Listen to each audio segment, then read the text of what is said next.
Welcome to online class. In this video, we are going to learn class 7 Geography lesson 3 The Changing Face of the Earth part 2. Yes children, in previous session we are learned endogenic forces. Today we are going to learn exogenic forces of the earth. Learning objectives of this lesson. Yes, first we will see types of forces, the endogenic forces and exogenic forces. And second one, process of gradation, weathering, erosion and deposition.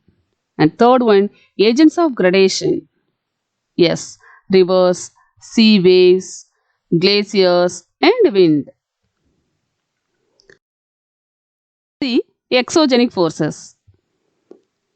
Natural forces that originate and act on the surface of the earth are called exogenic forces.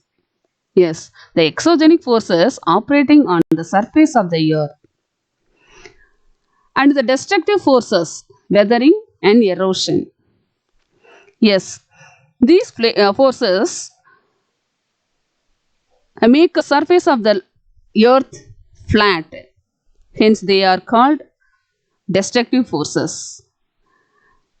Some of the actings were weathering and erosion, and both erosion and deposition also. Exogenic process occurring due to the weathering, erosion and deposition. Yes, the weathering is the process by which rocks break down and integrate due to the action of rainwater, extremes of temperature and biological activity. For example, physical, chemical and biological process. And the erosion. Erosion also a process by which weathered rock debris is carried away to different places by the agents of gradation like water, wind, running water, groundwater, glaciers and sea waves and sea currents also. And the deposition.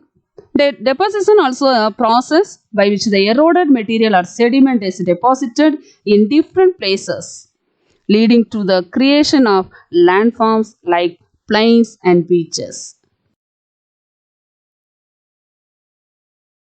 See the picture carefully, erosion and weathering.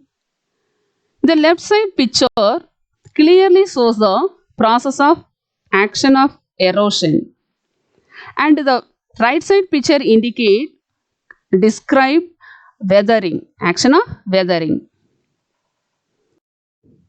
And the agents of gradation. What is the meaning of gradation? Yes, gradation is the process of making the land level or flat. Yes, the gradation changes surface features of the land. It involves erosion, transportation and deposition. And it involves process like degradation and weathering also. And the agents of gradation. The origin of the river is called its source, while the point where it flows into the sea or lake is called its mouth. Yes, rivers are active agents in changing the face of the earth. And the rivers try to level the surface of the earth by wearing down highlands through erosion and building up lowlands through deposition. Yes, the agents of gradation also divided into three types: upper course, middle course and lower course. And the upper course.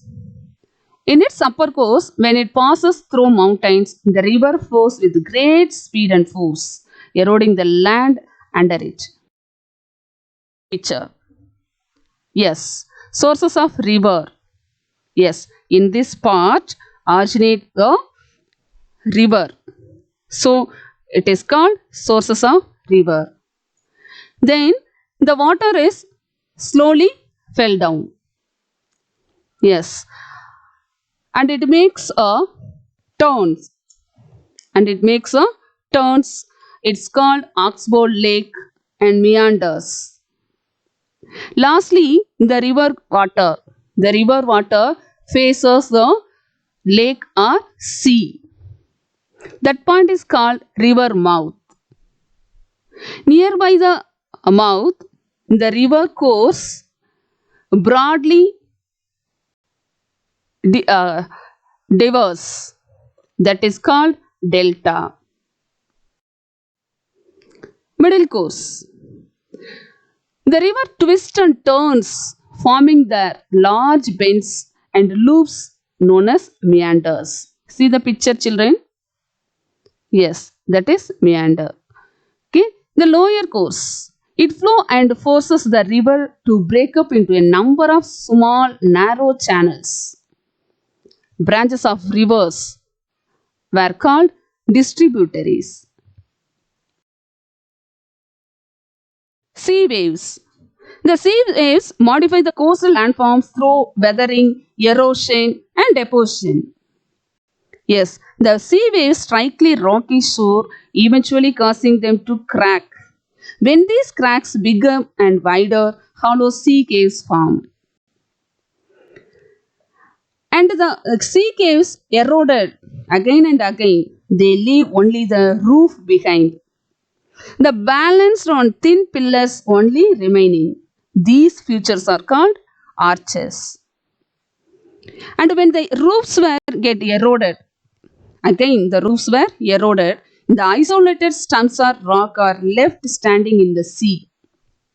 Yes, these stems, this formation is called stacks. Glaciers. The glaciers are important agents of gradation on mountains and near the poles. Yes, the glaciers are slow moving rivers of ice formed by the accumulation and compaction of snow over a long period of time. The weight of the ice erodes the floor of the valley, forming deep U shaped valleys.